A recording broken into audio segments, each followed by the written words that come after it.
want to first recognize Councilman Zone, Chairman of our Safety Committee, and welcome.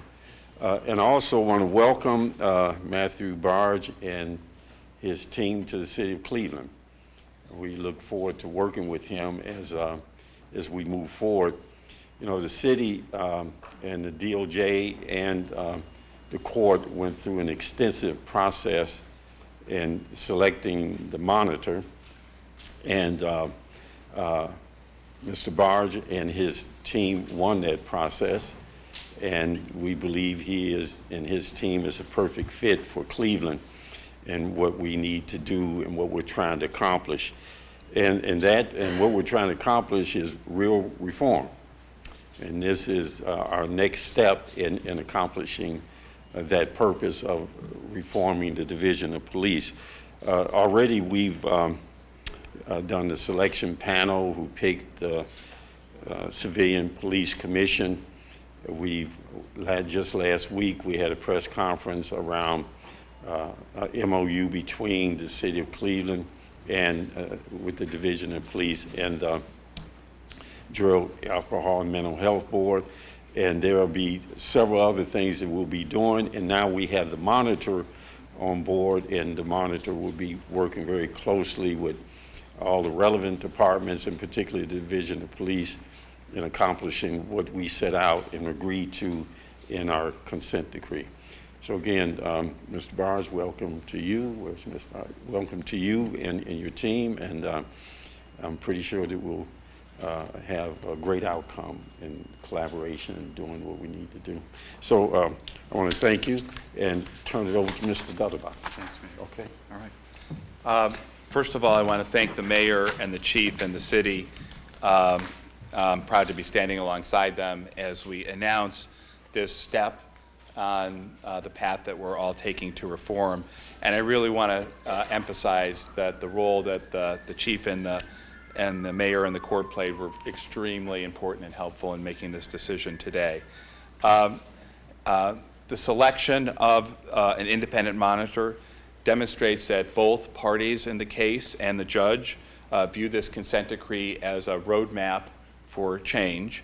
And the monitor's job is to ensure that where the rubber actually meets the road, that the talk, as the mayor said, becomes actual reform and action that's sustainable and gets followed through on. A monitor's job is not always flashy. It's to make sure that there's follow through on the actual things that are in the consent decree and set forth in the agreement. And I share the mayor's confidence that with this team and with this commitment by the parties, that we are positioned for success. The mayor talked briefly about the process. It was extensive, and Park was selected because they were the best qualified among a very strong group of applicants. I'll talk about this later, but they were also one of the most cost-effective. Park was selected from 23 applications, all of which were made public, and that making public of the applications is something that did not happen in all the cities that have gone through this process, but we felt it was important for that to be out there. Both parties obviously reviewed each and every proposal, narrowed the field, and then each did 3 rounds of interviews with the finalists, both together and separately. The finalists also met on multiple occasions with Chief Judge Oliver, and we have the benefit of his impressions. And on behalf of both parties, I think we want to thank Judge Oliver for the time and care and attention and dedication that he brought to this process. And in the end, both parties did what we have done throughout this process. It really distinguishes this process from so many other cities, which is to work diligently and thoughtfully to try and reach consensus as to what we felt was best for the city of Cleveland, the Division of Police, and the citizens here. The park monitoring team that we're announcing today is not only, in my view, by far really the best qualified of these applicants. It is, in my view, from what I see from other cities, the single best monitoring team that has yet taken on this kind of a task in any of the cities. And I'll go through some of the people on the team to explain that, but really we have a team that is cohesive and comprehensive. Matthew Barge, who you'll hear from, he is the monitor. He's worked with other departments in Denver, Seattle, Portland, New Orleans, Los Angeles, and elsewhere, working with police to reduce officer-involved shootings while increasing officer safety at the same time. Chief Noble Ray, who is the deputy monitor and is a nationally recognized expert in community policing, has served as a police officer for nearly 30 years, including as chief in Madison, Wisconsin for over a decade. Dr. Randy DuPont is the creator of what is now known internationally as the Memphis Model, which is a model for improving interactions between police and the mentally ill.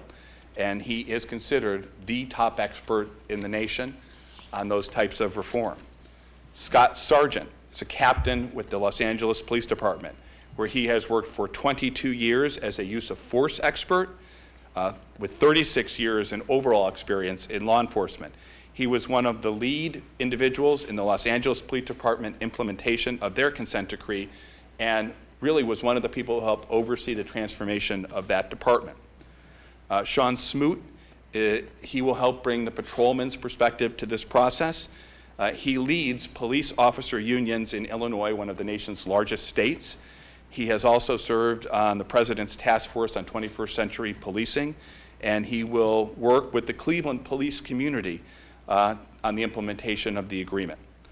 Christine Cole worked at Harvard's Kennedy School of Government with a focus on results-driven, evidence-based practices, and she is there to help ensure that there is fact-based analysis to show how compliance is coming, when compliance happens, and just how quickly.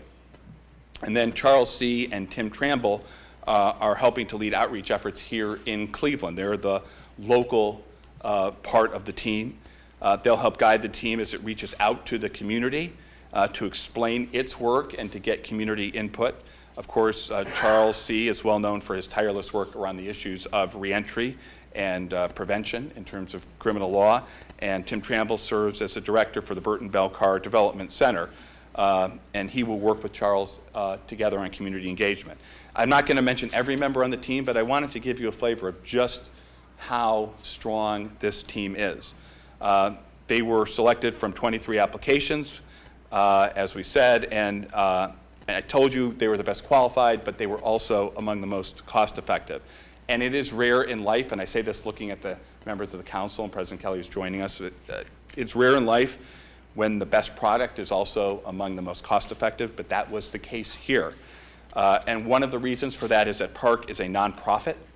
It is made up of individuals who are committed to this work because of their careers in law enforcement and working in communities, which has allowed the members of this team, and it's detailed in their proposal, to donate a very significant portion of their time to this project on a pro bono basis.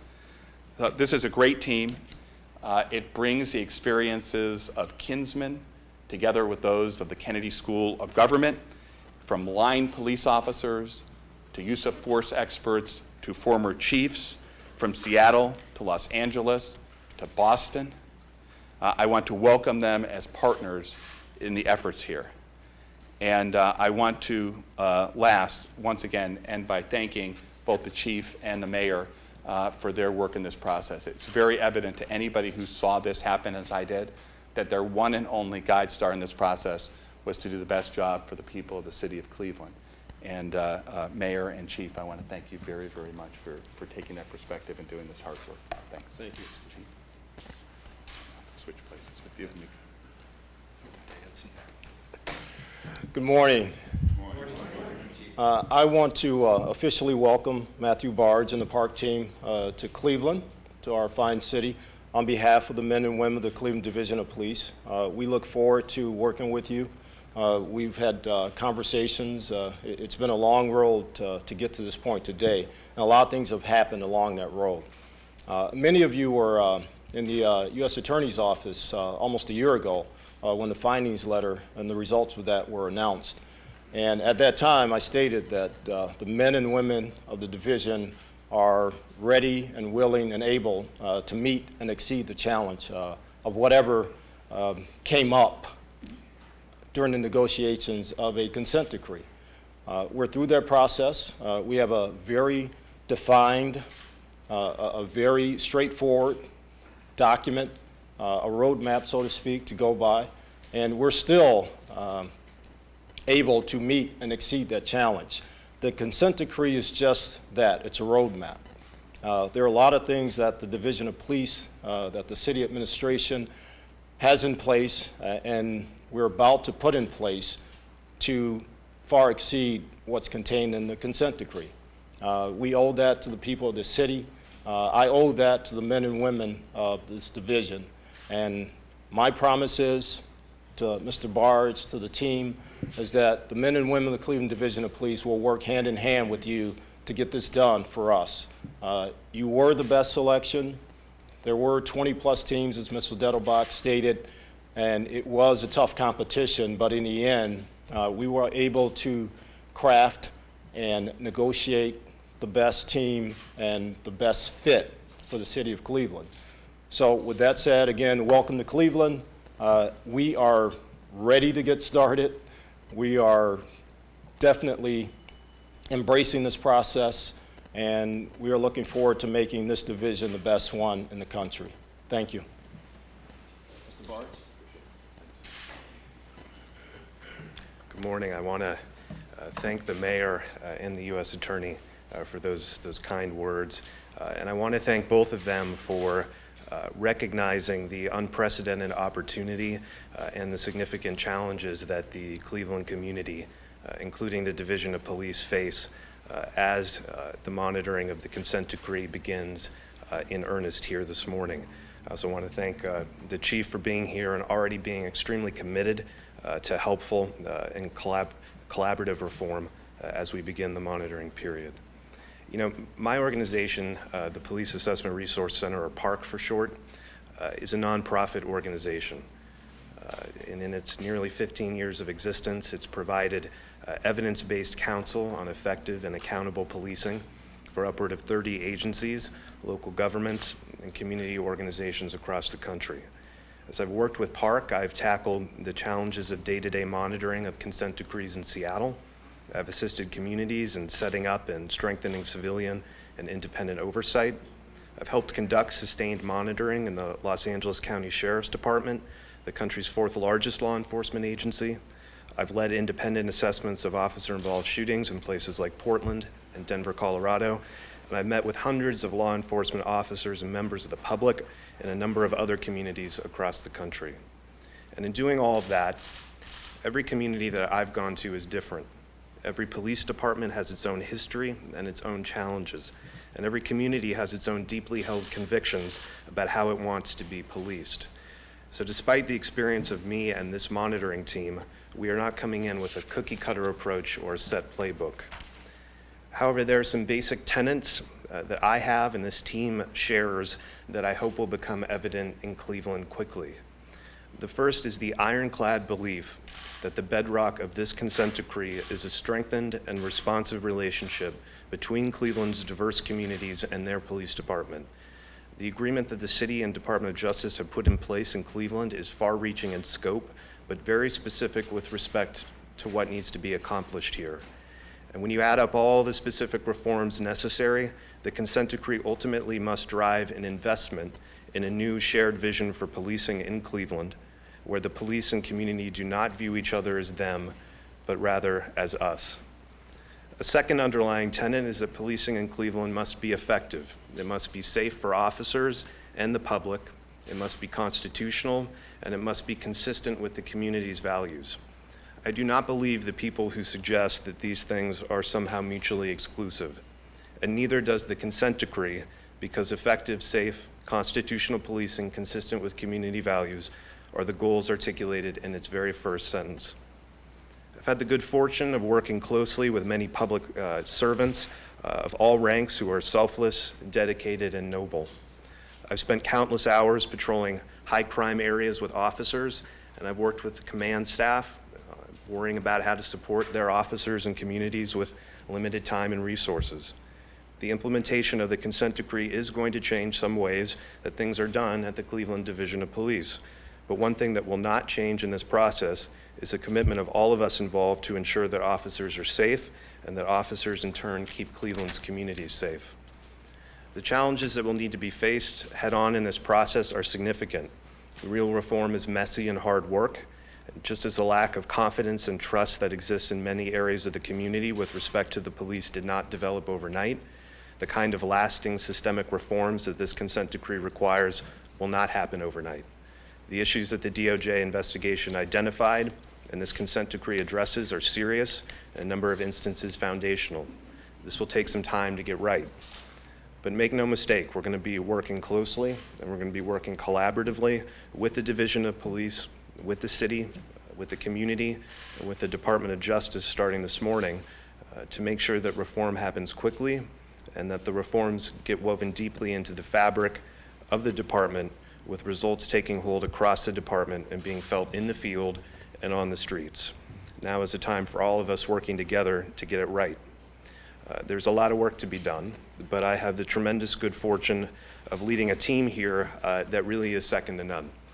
Many of them are here today, and others who are unable to be here today will be on the ground soon. But it's an experienced team. 6 of us have served as a monitor or on other monitoring teams in other jurisdictions. This is a team with significant law enforcement experience. 4 members have decades-long careers in policing. Retired Chief Noble Ray is our deputy monitor. He was the chief of police in Madison, Wisconsin, and after retiring, served as the president and CEO of the Urban League there. Chief Tim Longo, the current chief in Charlottesville, is our director of implementation. Chief Joseph Brand was the founding director of the Community-Oriented Policing Services, or COPS office at the DOJ, a former chief in California. And Captain Scott Sargent of the LAPD was a key figure in driving that department to comply with the use of force reforms required by a consent decree there. Several other members of the team have worked in civilian capacities in law enforcement agencies. This is also a diverse team, diverse in terms of race, in terms of age, background, experience, and geography. We have 3 folks from right here in Cleveland, Charles C. and Timothy Tramble, as well as Aisha Bell Hardaway, who's a professor of law at Case Western. Those folks have already started working closely with Chief Ray and with me on ensuring that the monitoring team's engagement with the community as we begin this process reaches deep into communities that have not always had an opportunity to have their voices heard or their input be part of the reform process. We have a police psychologist who spent years working with law enforcement as a deputy superintendent for administration in the Chicago Police Department. We have the director and chief counsel of a major police union in Illinois, and we have other subject matter experts in organizational change, community engagement, and police operations. It's important as we begin here today for folks to get to know who we are, but also get to know who we are not. We are not here to run the police department. I'm not the chief of police, I'm not the mayor, I'm not the city council. At the same time, we're not the Department of Justice. Instead, I'm an independent monitor and an agent of Judge Oliver. And as a lawyer, I take on that role with the utmost of respect and seriousness. Ultimately, this team is charged with overseeing implementation of the consent decree, gauging how the department is doing and complying with all that it requires, and helping the court and the parties to the litigation determine whether the decree's requirements are actually taking hold in practice in the real world in the Cleveland community. Nothing more, but nothing less. We will call it as we see it, and we will endeavor to be as open, candid, and transparent with everyone in this process as we possibly can. We will not be passive bystanders. We will not sit back, wait for months to pass as the chief and the department spend time and money doing things that they believe further progress, and then say that something isn't wrong or isn't quite good enough. We'll instead be collaborating closely with the department and the community from the start so that expectations are clear and so that everyone shares the same understanding of what constitutes success. I've sometimes compared consent decrees to being a little bit like emergency open heart surgeries for police departments. Nobody goes into it lightly.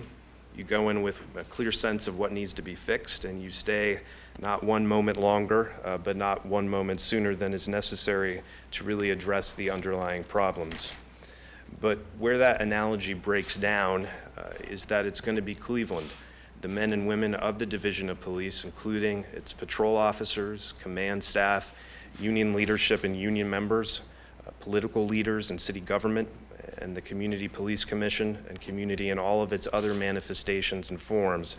It's going to be Cleveland that will ultimately need to own the process and seize the opportunity and come together to accomplish some difficult work.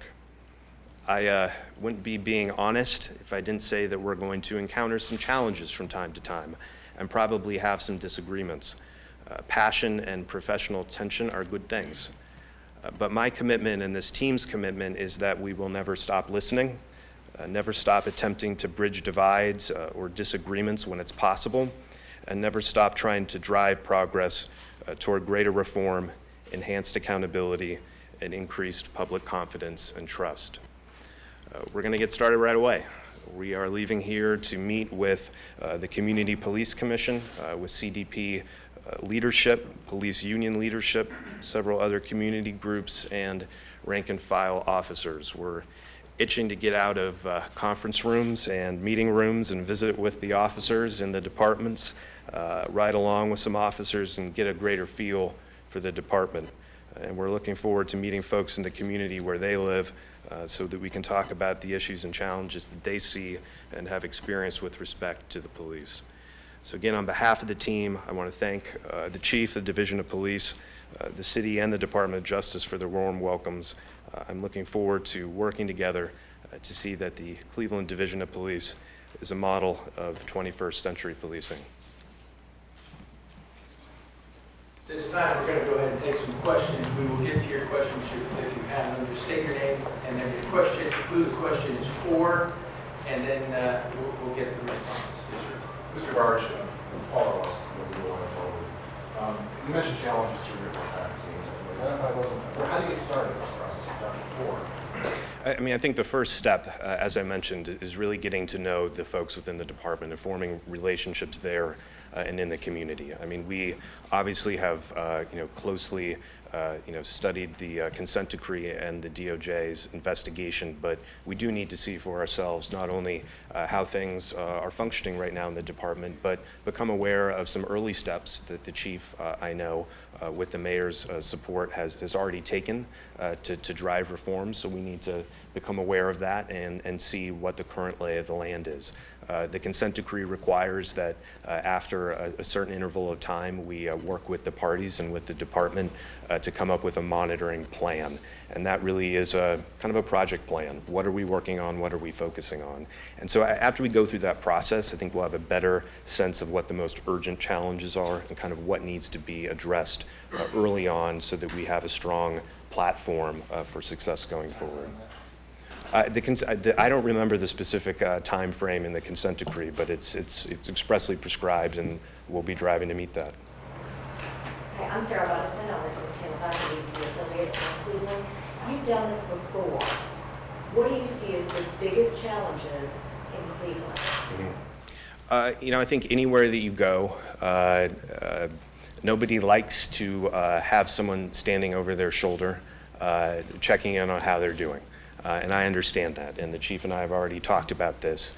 We're going to try to be as collaborative with the rank and file, with the command staff, with the chief, and with the city as we can be, so it does not feel as though Big Brother is looking over their shoulder constantly.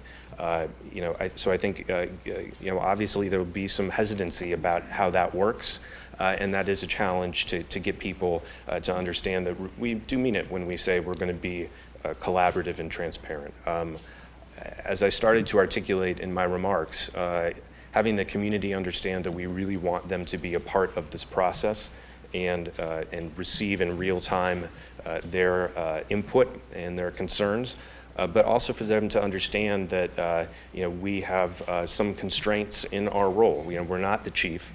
We're not necessarily the person they can run to and say, my son got hassled on the street.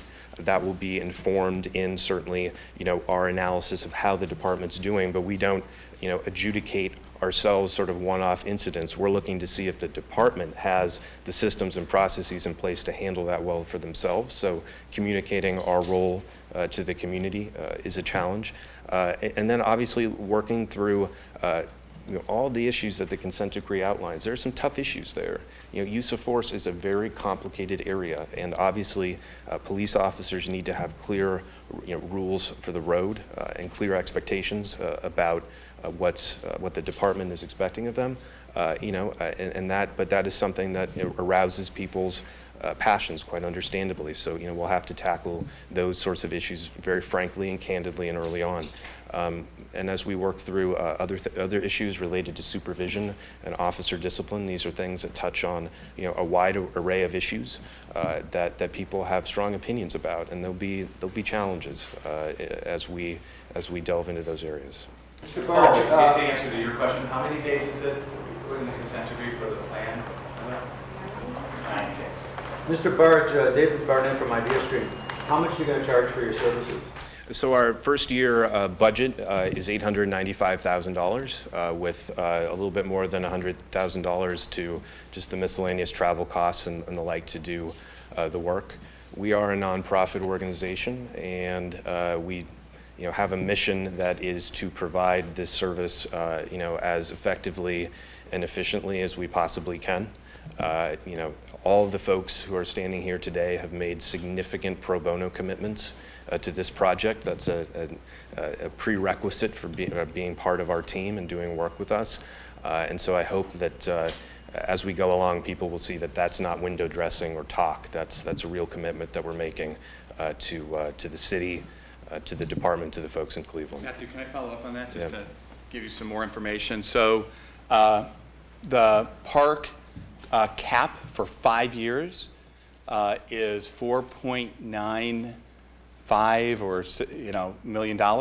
That's the cap for 4 years. I think the only thing that's excluded for that is like a set cost, which is a biennial, the study costs, which are in the tens or hundreds of thousands, not in the millions. So, and if you look at the range of bids that we got, the low was something pretty close to, the low was in the high threes, I think. The high was near to 13 or 14 million dollars. And among the people who were selected out from the 23 as sort of the most competitive group, Park was the lowest by a significant amount in the bid. That's not, if I think if we would have had to spend more money to get the best, we would have discussed that.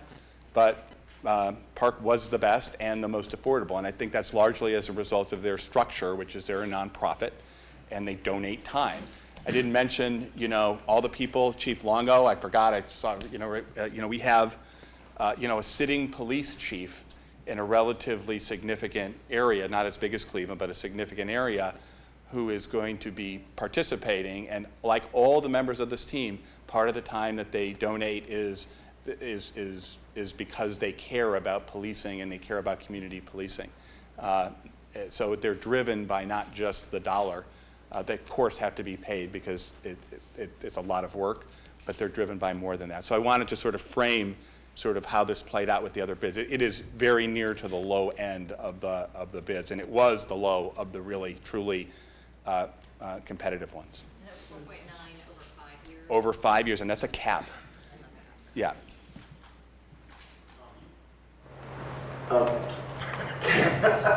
Kevin Niemeyer, WKSU. Mr. Bart, you mentioned all the cities are different that you work with, and police departments, and somewhere.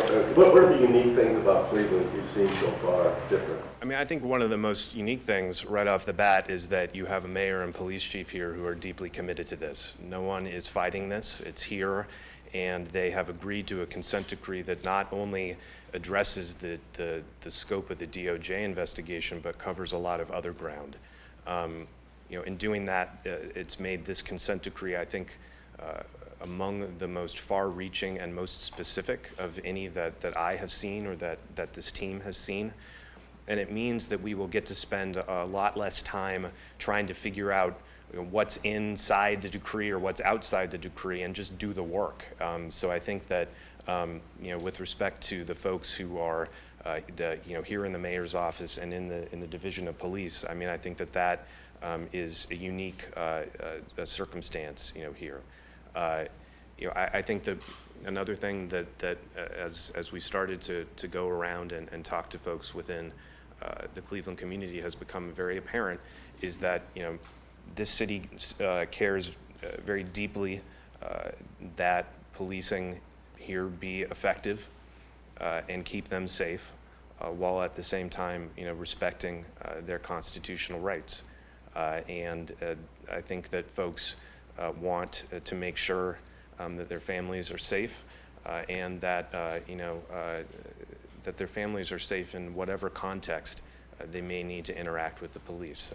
And I think that that balanced, sort of set of concerns is something that we're all mindful of and is just, it's very clear, it's very apparent in Cleveland. And I think we understand that. We have backgrounds in working in communities, policing in communities that have similar backgrounds. But I think, Cleveland is just, it's very apparent that there is an appetite for both of those things at the same time. Eric, I still know if you still have, you gave it, I'm actually not sure if this question is more, so I'm just going to put it out there. The company you work for is obviously the monitor, it's the executive director of your company is the monitor for the city of Seattle. Just kind of had some well-documented, it's been a rough go, it seems like, at least for a couple of years. I didn't know if the history of the city of Seattle played into the decision to hire your firm, and really if that was addressed during negotiations. We picked who we believed would be the best for Cleveland. And of course, there were those who looked at history, not only of Mr. Barge and the Park firm, but of all of his team members. But as we went through the process and we were able to negotiate team and all those other things that we believe would make a difference in Cleveland, we looked at how they would fit in Cleveland. And I personally did not check the history. I looked at, we did interviews, and I wanted to get a feel for them without it being skewed based on information that didn't come from their mouths or their body language as we interviewed. So we don't have an issue with whatever happened in Seattle, whatever happened in, our concern is what's going to happen in Cleveland. And we believe they fit what we believe is the approach of Cleveland that will lead us to a substantive reform. Can I just, oh, no, Chief, go right ahead, of course. The mayor didn't do any investigation, but of course we as police officers did. And not just on Park, but on every single team that applied for this position extensively, and on every member of every team. And there was some negotiation as far as, what was the best fit for Cleveland. And, just to be honest, there were team members on this current team that were changed out for other members to make it best for Cleveland. So we did our due diligence. We made sure that the group that you see assembled here today is here for Cleveland, not for Seattle, not for Oakland, not for New Orleans, but for Cleveland. And that's what the team from the Division of Police did. Yeah, I mean, I just think, to echo what the chief said and maybe supplement it, number one, he's absolutely right, which is the process here clearly improved the final product. And I think one of the things that I think distinguished Park during the process was their both ability and willingness to be open-minded to different approaches or different team members or different people during this process. And you'll look at the initial proposal, and you'll look at the final team, and you'll be able to sort of figure out that, for instance, one addition to the team is I'm sorry. Yeah, right. It's Dr. DuPont. There's been a lot of interest in Cleveland by the people that the mayor is working with on trying to get some of the knowledge base from things that have been done in Memphis to here. Dr. DuPont did that. And so the idea that adding him, I mean, that was a great addition. The other thing I would point out is from the very beginning, the actual monitor was Matthew Barge. And I think as you get to know and get to hear from Matthew Barge, I think you'll see that he has a style, I think we all felt very comfortable, was very much of a style that will work in our city, a collaborative style, a listening style that will work in our city. And maybe that's not the same in other places where other people were the monitor. So the team was I think, is well constituted, flexible. And I would also point out that the job of a monitor is just not easy. So I don't want to judge what's happened in Seattle. I think the mayor's right. That doesn't have to do with us. I am sure that there are people with strongly held opinions on all sides out there. But sometimes the job of a monitor is not easy. And, you know, when you get, maybe at one point in time, you're getting given a hard time by the police chief, and at another point in time, you're getting given a hard time by the community groups. Maybe it indicates that it's a little harder than it looks to come into a community and be the monitor. You know, I think just last week, Park, it wasn't Park, by the Park's not the monitor out there. The monitor is the executive director. Park is the monitor here. Issued a report that I think documented some good progress on the part of the Seattle Police Department. I don't know anything about that, but that, you know, we're looking for somebody who calls balls and strikes, and I think Matthew Barge, I think we all felt comfortable is good. Yeah, Mark Gillespie with the Associated Press. Mr. Barge, do you anticipate working with the city to create an entirely new use of force policy that will define when and how police officers can use force, both lethal and non? I mean, so obviously the use of force issue is front and center on the consent decree, with the consent decree rather. I mean, we have to go in and look to see what's on the books right now. There are, I mean, you can read for yourself in the consent decree a lot of very specific things that need to be in such a policy going forward. And we're going to see where it's at. And if it's where it needs to be, we'll say so. There are some things that need to be changed, updated, revised, tweaked. We'll work with the department to do that. You know, I really am quite firm in my conviction that our first job is to go everywhere with an open mind, meet people, get information, so that we are not, you know, jumping to conclusions, but that we are independent, fair-minded, objective sort of folks. So it's a matter of reviewing the current policies and Yeah, I mean, determining what you're going to recommend to the judge?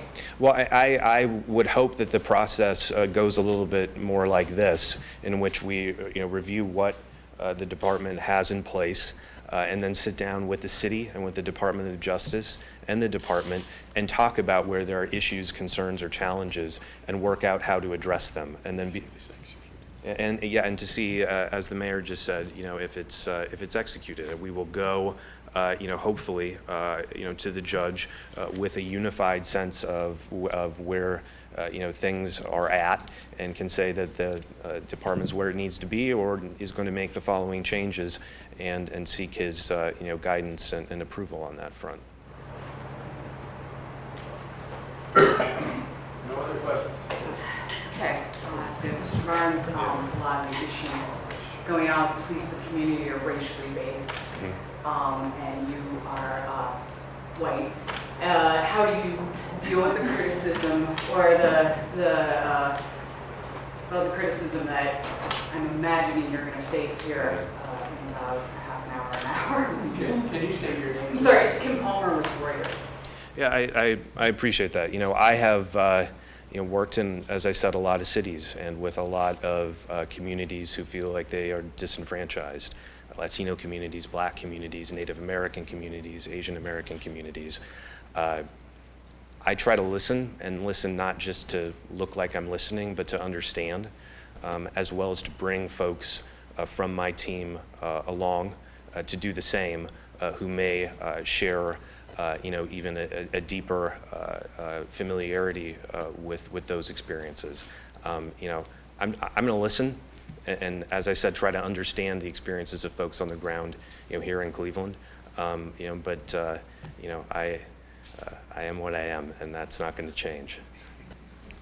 You know, the team, I don't know. mention the team as a whole. Well, and I don't know if Go ahead, Mr. Wright. Go ahead. and I don't know if what your assumption is going to occur is really going to occur. I don't know. You know, if it does, then, you know, it does. But so far, we have not experienced in our conversation with people as to what the race of the monitor was. It's more about the function of the monitor and whether or not we really have reform, and reform in a way where race does not matter in terms of policing. That's why you have bias. Never discussion, never discussion. I mean- We want performance. We want to have reform. We want it to be substantive, and we want it to be sustainable. And we want to do those structural changes that we need to make in order for that to occur. And that is not just with a monitor, that is our whole selection process on who gets into police academy, who understands urban policing. That does not necessarily have to be all African American or Latino. Someone white can understand urban policing and urban culture in a way that they do an outstanding job.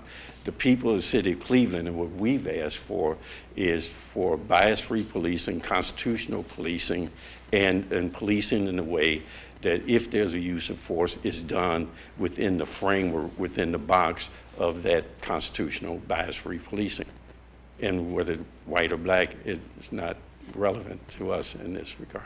Can I say one thing to answer that question? I also think that, you're doing, the assumption of the question, not you, is maybe doing a little bit of a disservice to the team as a whole. And I think you should look at the composition of the team as a whole, both on gender, experience, race, police versus non-police backgrounds, and you'll find an extremely diverse team.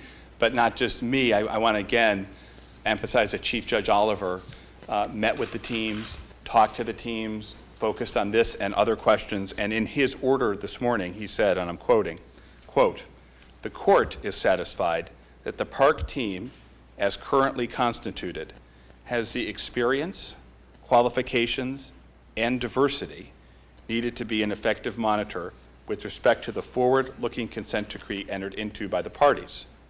Further, the court is convinced that their involvement and oversight will be a great help to the parties and the court in assuring implementation of constitutional and effective policing, professional treatment of individuals, and increased community trust of the Cleveland Division of Police." So that's not me, that's Chief Judge Solomon Oliver of the United States District Court for the Northern District of Ohio. This question is for the mayor. Obviously, you've attempted to be very fiscally responsible here by choosing park, but overall, these reforms are going to be incredibly expensive for this city. How are we going to pay for them? And that's a good question. We're working on that. I have the council president, who's chairman of finance, and we have the chairman of the public safety committee. We've met with the philanthropic community. We've met with the business community. We intend to follow up on that.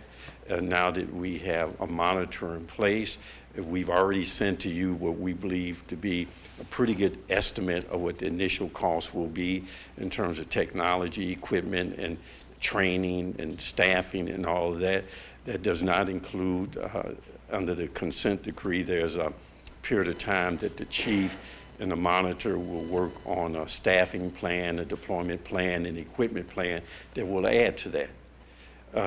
But so that when we meet again with the business community and the philanthropic community, it would be very specific based on the PowerPoint we sent to you, plus dealing with the monitor and talking about those specific things they're talking about, and plus those other things, be clear as to what they will be paying for, what they will be contributing to, what they'll be happy, what we then will be obligated to do.